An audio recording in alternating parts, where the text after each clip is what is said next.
First up, we have a fragrance by Zegna from the Essenze collection. This is Italian Bergamot. This is Zegna's take on a classic eau de cologne, and as the name suggests, bergamot is the predominant note here. You also get a little bit of neroli, but I have to say that this is not a citrusy fragrance at all. If it was more on the citrusy side, I probably would have waited to include it in a summer fragrance roundup, but the bergamot here is really well balanced with vetiver, which as it dries down on my skin at least, is what starts to come through the most. Projection, I would say, is about a medium. On my skin, it lasts from 6 to 8 hours.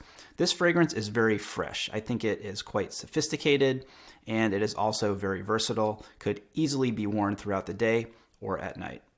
Next is a fragrance by Le Labo. This is Santal 33. If you are not familiar with this one already, the best way I can describe it is to say that it's kind of like that song that you hear on the radio all the time, but you have no clue what it's called or who sings it. This is one of Le Labo's most popular fragrances, and I guarantee that you have smelled this before.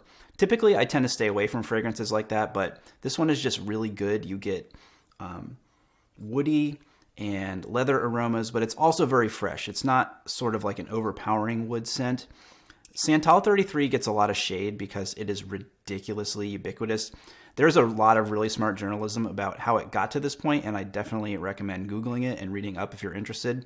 The joke nowadays is that there aren't many people left that don't smell like this anymore, but as much as I want to not like it because of that, I just can't, because it's a very good fragrance and I do really like it on my skin.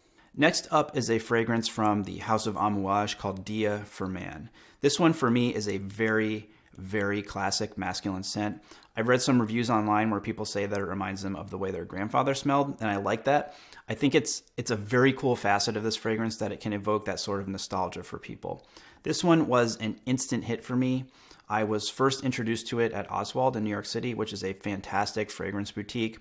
This fragrance is, again, very masculine. It has a bit of a spice to it, but it is light and it is subtle.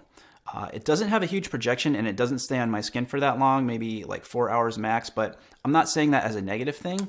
Dia for Man is like the perfect fragrance for a date, in my opinion. It has a kind of subtle and timeless sexiness to it that is only going to be shared by someone who's sitting close to you, which makes it and you even more intriguing. Finally, we have a phenomenal fragrance from Tom Ford.